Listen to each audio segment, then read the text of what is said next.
परम पूज्य संत स्वामी श्रद्धानंद जी महाराज का सत्संग सबसे पहले सुनने के लिए हमारे YouTube चैनल यथार्थ वाणी को सब्सक्राइब करें और साथ में बेल आइकन बटन को जरूर दबाएं। ओम श्री सद्गुरुदेव भगवान की जय। गुरु ब्रह्मा गुरु विष्णु गुरुदेवो महेश्वरः।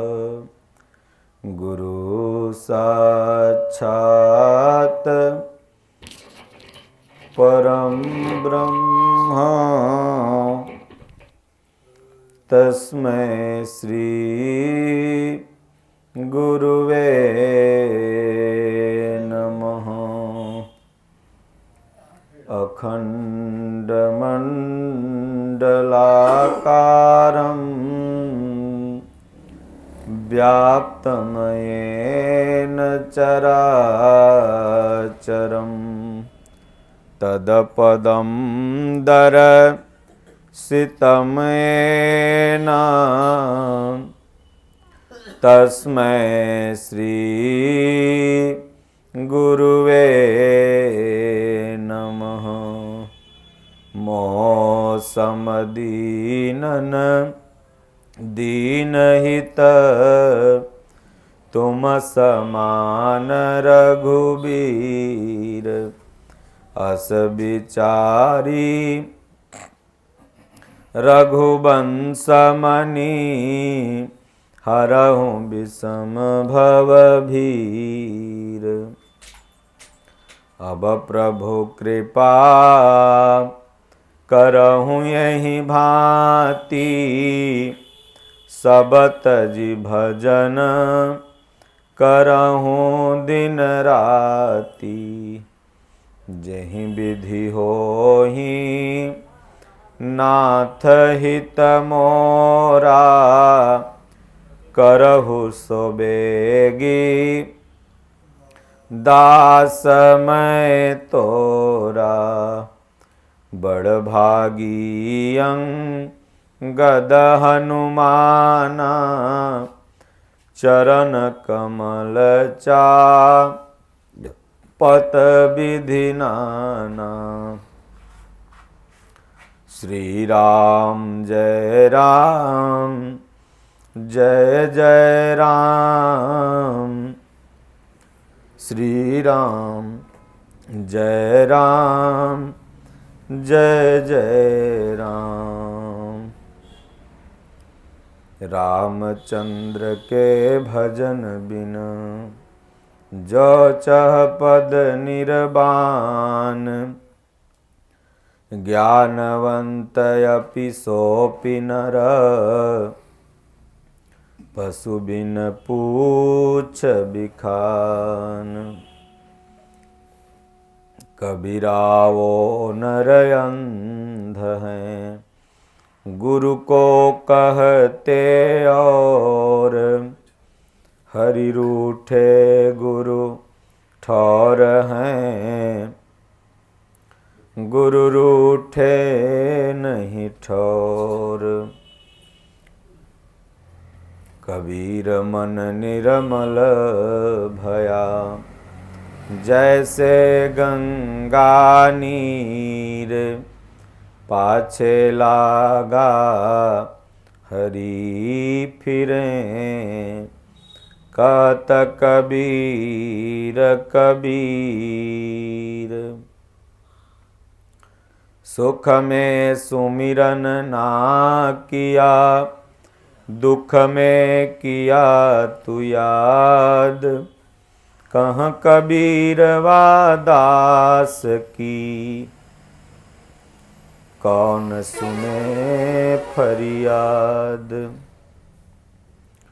मंगल भवन अमंगल हारी द्रवहु सो दशरथ अजिर बिहारी।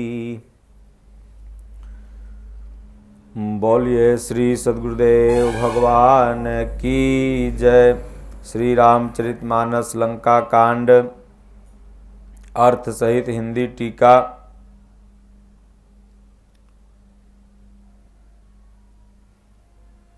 गोस्वामी तुलसीदास जी कहते हैं,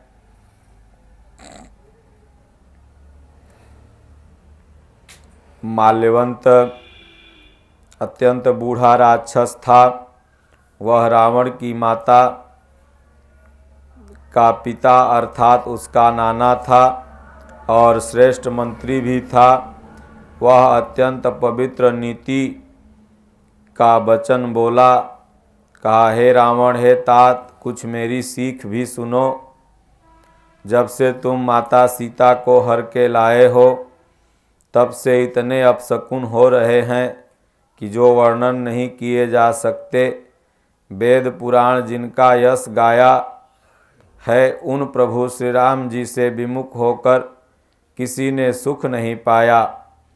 भाई हिरण्यकश्यप सहित हिरणाक्ष को और बलवान मधु कैटभ को जिन्होंने मारा था, वे ही कृपा के समुद्र भगवान राम रूप में अवतरित हुए हैं, जो काल स्वरूप हैं।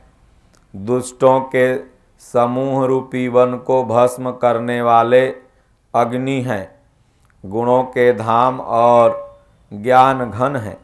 एवं शिव जी और ब्रह्मा जी भी जिनकी सेवा करते हैं, उनसे बैर कैसा।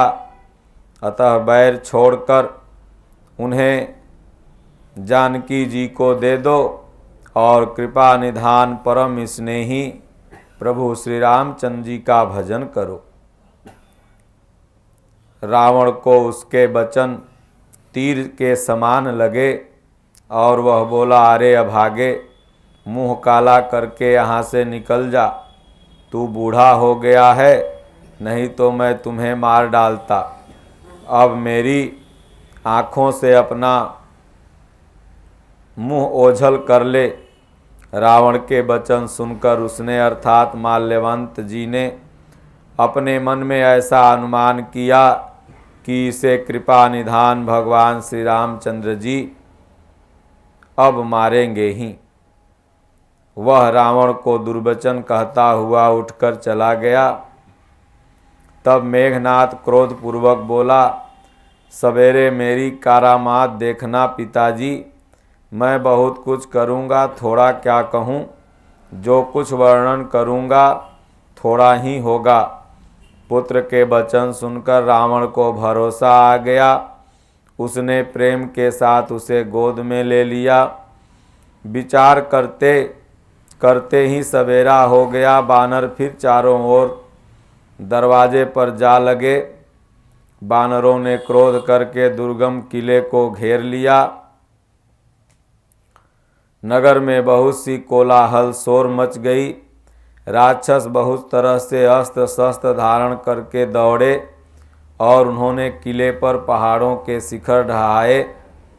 उन्होंने पर्वतों के करोड़ों शिखर ढहाए। अनेक प्रकार से गोले चलने लगे। वे गोले ऐसे घर आते थे जैसे वज्रपात हुआ हो, बिजली गिरी हो, और योद्धा ऐसे गरजते हैं मानो प्रलय काल में बादल हो। विकट बानर योद्धा भिड़ते हैं, कट जाते हैं, घायल हो जाते हैं, उनके शरीर जर्जर हो जाते हैं। तब भी वे लड़ते ही रहते हैं, हिम्मत नहीं हारते। मेघनाथ ने कानों से ऐसा सुना कि बानरों ने आकर फिर किले को चारों तरफ से घेर लिया। तब वह वीर किले से उतरा और डंका बजाकर उनके सामने चला। मेघनाथ की पुकार सुनकर समस्त लोकों में प्रसिद्ध धनुर्धर कौशलाधीश दोनों भाई कहाँ हैं? नल नील द्विविध सुग्रीव और बल की सीमा अंगद और हनुमान कहाँ हैं? भाई से द्रोह करने वाला विभीषण कहाँ है? आज मैं सबको और उस दुष्ट को तो हठ पूर्वक अवश्य ही मारूंगा। ऐसा कहकर उसने धनुष पर कठिन बाणों का संधान किया और अत्यंत क्रोध करके उसे कान तक खींचा। वह बाणों के समूह छोड़ने लगा, मानो बहुत से पंख वाले सांप दौड़े जा रहे हैं।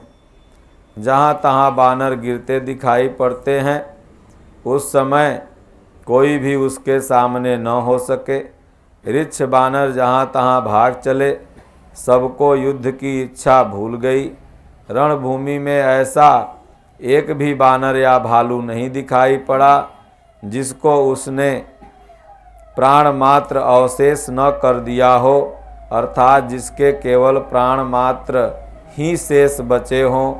बल पुरुषार्थ सारा नष्ट हो रहा है। फिर उसने सबको 10-10 तीर मारे। बानर वीर पृथ्वी पर गिर पड़े। बलवान और धीर मेघनाथ सिंह के समान गर्जना करने लगा। सारी सेना को बेहाल व्याकुल देखकर पवनपुत्र हनुमान जी क्रोध करके ऐसे दौड़े मानो स्वयं काल दौड़ आता हो। तुरंत एक बड़ा भारी हनुमान जी ने पहाड़ उठाया और उसको मेघनाथ के ऊपर छोड़ दिया। पहाड़ को आते देखकर वह आकाश में उड़ के भाग गया। रथ, सारथी और घोड़े सब चूर चूर हो गए। हनुमान जी उसे बार बार ललकारते हैं। वह विकट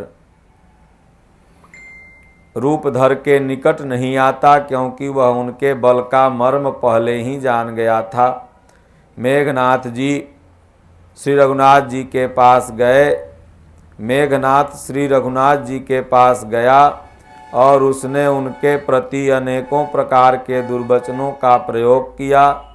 फिर उसने उन पर अस्त्र शस्त्र तथा सब हथियार चलाए। प्रभु ने खेल खेल में ही उस दुष्ट के सारे अस्त्र शस्त्र को काट दिए। प्रभु श्री राम जी का प्रताप अर्थात सामर्थ्य देखकर वह मूर्ख लज्जित हो गया और अनेकों प्रकार की माया करने लगा। जैसे कोई व्यक्ति छोटा सा सांप का बच्चा हाथ में लेकर गरुण को डराने अर्थात उससे खेल करे। भगवान भोलेनाथ कहते हैं कि हे पार्वती, मैं और ब्रह्मा जी तक बड़े छोटे सभी जिनकी अत्यंत बलवान माया के वश में हैं, नीच बुद्धि निशाचर उनको अपनी माया दिखला रहा है। आकाश में ऊंचे चढ़कर वह बहुत से अंगारे बरसाने लगा। पृथ्वी से जल की धाराएं प्रकट होने लगी। अनेक प्रकार के पिशाच तथा पिशाचिनियाँ नाच नाच कर मारो काटो की आवाज़ करने लगी। वह कभी भी विष्ठा, पीप, खून, बाल और हड्डियाँ बरसाता था और कभी बहुत से पत्थर फेंक देता। फिर उसने धूल बरसाकर ऐसा अंधेरा कर दिया कि अपना ही पसारा हुआ हाथ नहीं सूझता था।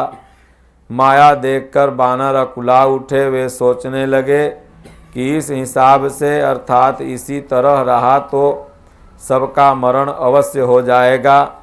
यह कौतुक देखकर प्रभु श्री राम जी मुस्कुराए। उन्होंने जान लिया कि सब बानर भयभीत हो गए हैं। तब प्रभु श्री राम जी ने एक ही तीर से उसकी सारी माया नष्ट कर डाली, जैसे सूर्य अंधकार के समूह को नष्ट कर देता है। तदंतर उन्होंने कृपा भरी दृष्टि से बानर भालुओं की तरफ देखा। वे ऐसे प्रबल हो गए कि रण में रोकने पर भी नहीं रुकते। प्रभु श्री राम जी से आज्ञा मांगकर अंगद आदि बानरों ने धनुष बाण लिए हुए लक्ष्मण जी क्रुद्ध होकर चले। उनके लाल नेत्र और चौड़ी छाती और विशाल भुजा है। हिमांचल पर्वत के समान उज्ज्वल अर्थात गौरव वर्ण शरीर, कुछ ललाई लिए हुए। इधर रावण ने भी बड़े बड़े योद्धा भेजे जो अनेकों अस्त्र शस्त्र लेकर दौड़े। पर्वत, नख और वृक्ष रूपी हथियार धारण किए हुए बानर प्रभु श्री रामचंद्र जी की जय जयकार पुकार कर दौड़े। बानर और राक्षस सब जोड़ी से जोड़ी भिड़ गए। इधर और उधर दोनों ओर जय जय की इच्छा कम न थी अर्थात प्रबल थी। बानर उनको घूंसों के लातों से मारते, दांतों से काटते और राक्षस भी लड़ते। मेघनाथ के समान 100 करोड़ अगणित योद्धा उन्हें उठा रहे हैं, परंतु शक्ति लगने के बाद लक्ष्मण जी उठ नहीं पा रहे हैं। भगवान भोलेनाथ कहते हैं, हे गिरिजे, सुनो, प्रलय काल में जिन अर्थात शेषनाग के क्रोध की अग्नि 14 भुवनों को तुरंत ही जला डालती है और देवता, मनुष्य तथा समस्त चराचर जीव जिनकी सेवा करते हैं उनको संग्राम में कौन जीत सकता है। इस लीला को वही जान सकता है जिस पर प्रभु श्री राम जी की कृपा हो। संध्या होने पर दोनों ओर की सेनाएं लौट पड़ी। सेनापति अपनी अपनी सेनाएं संभालने लगे। व्यापक ब्रह्म, अजेय, संपूर्ण ब्रह्मांड, ईश्वर और करुणा की खान प्रभु श्री रामचंद्र जी ने पूछा, लक्ष्मण जी कहाँ हैं? तब हनुमान उन्हें उठा के ले आए। छोटे भाई को इस दशा में देखकर प्रभु ने बहुत दुख माना। किसको भेजा जाए? हनुमान जी छोटा रूप धरकर सुवेण नामक वैद्य के पास गए। घर समेत उठाकर उसे तुरंत ले आए। सुषेण वैद्य ने आकर के प्रभु श्री रामचंद्र जी के चरण बिंदों में सिर नवाया। उसने पर्वत और औषध का नाम बताया और कहा कि हे पवन पुत्र, औषधि लेने जाओ। प्रभु श्री रामचंद्र जी के चरण कमलों को हृदय में रखकर पवन पुत्र हनुमान जी अपना बल बखान कर अर्थात मैं अभी लेके आ रहा हूँ ऐसा कहकर चले। उधर एक गुप्तचर ने रावण को इस रहस्य की खबर दे दी। तब रावण ने काल नेमि को बुलाया और रावण ने उसे सारा मर्म हाल बतलाया। काल नेमि ने सुना और बार बार सिर पीटा अर्थात खेद प्रकट किया। उसने कहा, तुम्हारे देखते देखते जिसने नगर को जला डाला उसका मार्ग कौन रोक सकता है। रावण, श्री रघुनाथ जी का भजन करके तुम अपना कल्याण करो। हे नाथ, झूठी बकवास छोड़ दो। नेत्रों को आनंद देने वाले नील कमल के समान सुंदर श्याम शरीर को अपने हृदय में धारण करो। मैं तू अर्थात भेदभाव और ममता रूपी मूढ़ता को त्याग दो। समारोह में महामोह अर्थात अज्ञान रूपी रात्रि में सब सो रहे हैं, सो तुम उठ जाओ।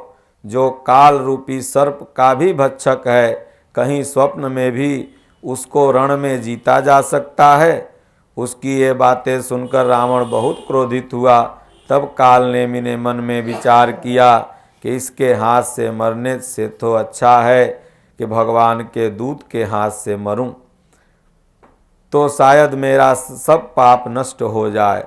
वह मन ही मन ऐसा कहकर चला और उसने मार्ग में माया रची, तालाब, मंदिर और सुंदर बाग बनाया। हनुमान जी ने सुंदर आश्रम देखकर सोचा कि मुनि से पूछकर जल पी लूं जिससे थकावट दूर हो जाए। राक्षस वहाँ कपट से मुनि का वेश बनाए विराजमान था। वह मूर्ख अपनी माया से मायापति के दूत को मोहित करना चाहता था। मारुति नंदन ने उसके पास जाकर मस्तक नवाया। वह प्रभु श्री रामचंद्र जी के गुणों की बखान कर रहा था। वह बोला, रावण और राम में महान युद्ध हो रहा है। राम जी जीतेंगे, इसमें संदेह नहीं। हे भाई, मैं यहाँ रहता हूँ, यहीं से सब देख रहा हूँ। मुझे ज्ञान दृष्टि का बहुत बड़ा बल है। हनुमान जी ने उससे जल मांगा और उसने कमंडल दे दिया। हनुमान जी ने कहा, थोड़े जल में मैं तृप्त नहीं हो सका। तब वह बोला, तालाब में स्नान करके तुरंत लौट आओ तो मैं तुम्हें दीक्षा दूं जिससे तुम ज्ञान प्राप्त करो। तालाब में प्रवेश करते ही एक मगरी ने अकुलाकर उसी समय हनुमान जी का पैर पकड़ लिया। हनुमान जी ने उसे मार डाला। तब वह दिव्य देह धारण करके विमान पर चढ़कर आकाश को चली। उसने कहा, हे वानर, तुम्हारे दर्शन से पाप रहित हो गई। हे तात, श्रेष्ठ मुनि का श्राप मिट गया। हे कपि, यह मुनि नहीं है, यह घोर निशाचर है, मेरा वचन सत्य मानो। ऐसा कहकर ज्यों ही वह अप्सरा गई त्यों ही हनुमान जी निशाचर कालनेमी के पास आए। हनुमान जी ने कहा, हे मुनि, पहले गुरुदक्षिणा ले लीजिए, पीछे आप मुझे मंत्र दीजिएगा। हनुमान जी उसके सिर को पूंछ में लपेटकर वहीं पर पटक दिया। मरते समय उसने अपना राक्षसी शरीर प्रकट किया। उसने राम राम कह के प्राण छोड़े। यह अर्थात उसके मुंह से राम नाम का उच्चारण सुनकर हनुमान जी मन में हर्षित होकर चले। उन्होंने पर्वत को देखा और औषध न पहचान सके। तब हनुमान जी ने एकदम से पर्वत को ही उखाड़ लिया। पर्वत लेकर हनुमान जी रात में ही आकाश मार्ग से दौड़े चले और अयोध्यापुरी के ऊपर पहुंच गए। भरत जी ने आकाश में अत्यंत विशाल स्वरूप देखा। तब मन में अनुमान किया कि यह कोई राक्षस है। उन्होंने कान तक धनुष खींचकर बिना फल का एक बाण मारा। बाण लगते ही हनुमान जी राम राम रघुपति का उच्चारण करते हुए मूर्छित होकर पृथ्वी पर गिर पड़े। प्रिय वचन अर्थात राम नाम सुनकर भरत जी उठकर दौड़े और बड़ी उतावली से हनुमान जी के पास आए। हनुमान जी को व्याकुल देखकर उन्होंने हृदय से लगा लिया। बहुत तरह से जगाया पर वे जागते ही न थे। तब भरत जी का मुख उदास हो गया। वे मन में बड़े दुखी हुए और नेत्रों में विषाद के आंसू भर लिए और वचन बोले, जिस विधाता ने मुझे श्री राम से विमुख किया उसी ने फिर यह भयानक दुख दे दिया। यदि मन और वचन और शरीर से मैं प्रभु श्री रामचंद्र जी का सच्चा भक्त हूँ, मेरा निष्कपट पक्का प्रेम है और यदि एक रघुनाथ जी में मेरी भक्ति है, अगर भगवान मुझ पर प्रसन्न हैं तो यह बानर की थकावट दूर हो जाए। यह वचन सुनते ही कपिराज हनुमान जी कौशलपत प्रभु श्री रामचंद्र जी की जय हो करते हुए उठ गए। भरत जी ने बानर अर्थात हनुमान जी को हृदय से लगा लिया। उनका शरीर पुलकित हो गया और नेत्रों में प्रेम के आंसू भर आए। रघुकुल तिलक भगवान श्री रामचंद्र जी का स्मरण करके भरत जी के हृदय में प्रीति समाती न थी। भरत जी ने बोला, हे तात, छोटे भाई लक्ष्मण तथा माता जानकी सहित सुख निधान प्रभु श्री रामचंद्र जी कुशल रहें। बानर अर्थात हनुमान जी ने संक्षेप में सब कथा कही। सुनकर भरत जी दुखी हुए और मन में पछताने लगे। हा दैव, मैं जगत में क्यों जन्मा, प्रभु के एक भी काम न आया।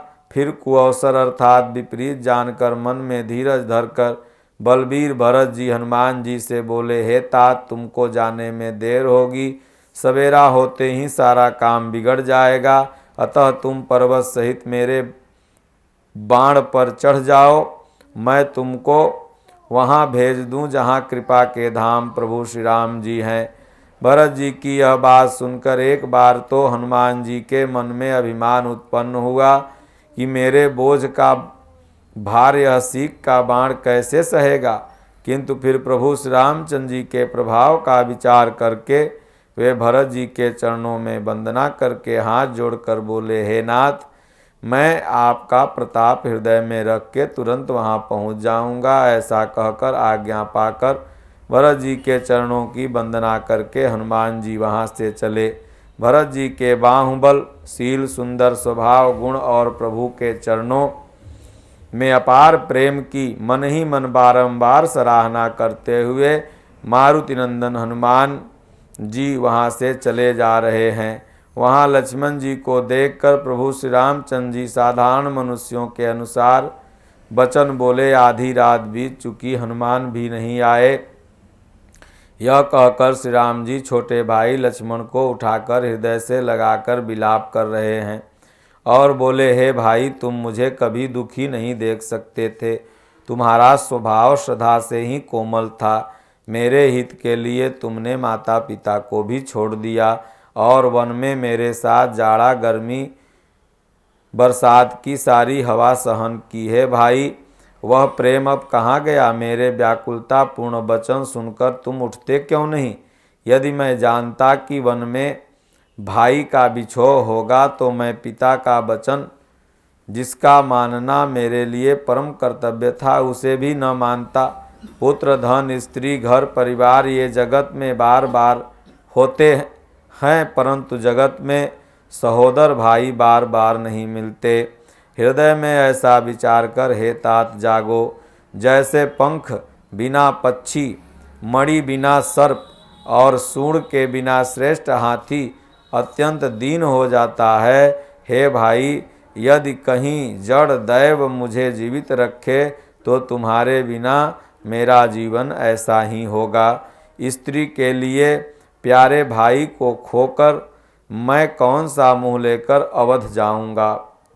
मैं जगत में बदनामी भले ही सह लेता कि राम में कुछ भी वीरता नहीं है जो स्त्री को खो बैठा। स्त्री की हानि से इस हानि को देखते कोई विशेष क्षति नहीं थी।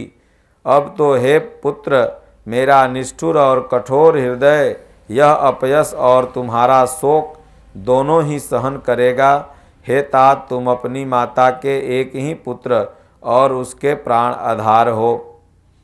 सब प्रकार से सुख देने वाले और परम हितकारी जानकर उन्होंने तुम्हें हाथ पकड़कर मुझे सौंपा था। अब मैं जाकर उन्हें क्या उत्तर दूंगा? हे भाई, तुम उठकर मुझे सिखाते समझाते क्यों नहीं? सोच से छुड़ाने वाले प्रभु श्री राम जी बहुत प्रकार से विलाप कर रहे हैं। उनके कमल की पंखुड़ी के समान नेत्रों से जल की धारा बह रही है। भगवान शिव कहते हैं, हे उमा, रघुनाथ जी एक अद्वितीय और अखंड वियोग रहित हैं। भक्तों पर कृपा करने वाले भगवान की लीला यह है। प्रभु लीला के लिए ये कार्य कर रहे हैं। प्रलाप को कानों से सुनकर वानरों का समूह व्याकुल हो गया। इतने में ही हनुमान जी आ गए, जैसे करुण रस के प्रसंग में वीर रस का प्रसंग आ गया हो। प्रभु श्री रामचंद्र जी हर्षित होकर हनुमान जी से गले लगाकर मिले। प्रभु परम सुजान अर्थात चतुर और अत्यंत ही कृतज्ञ हैं। तब वैद्य सुषेण ने तुरंत उपाय किया, जिससे लक्ष्मण जी हर्षित होकर उठ के खड़े हो गए। प्रभु भाई को हृदय से लगाकर मिले। भालू और बानरों ने जय जयकार करके उत्साह बढ़ाया और फिर हनुमान जी वैद्य को वहीं पहुंचा आए। यह समाचार सुनकर रावण ने सुना, तब उसने अत्यंत विषाद से बार बार सिर पीटा। वह व्याकुल होकर कुंभकर्ण के पास गया और बहुत प्रकार से उसको जगाया। ओम श्री सद्गुरुदेव भगवान की जय। श्री राम जय राम जय राम। श्री राम जय राम जय जय राम। राम कथा सुंदर करतारी, संशय बिहग उड़ावनिहारी।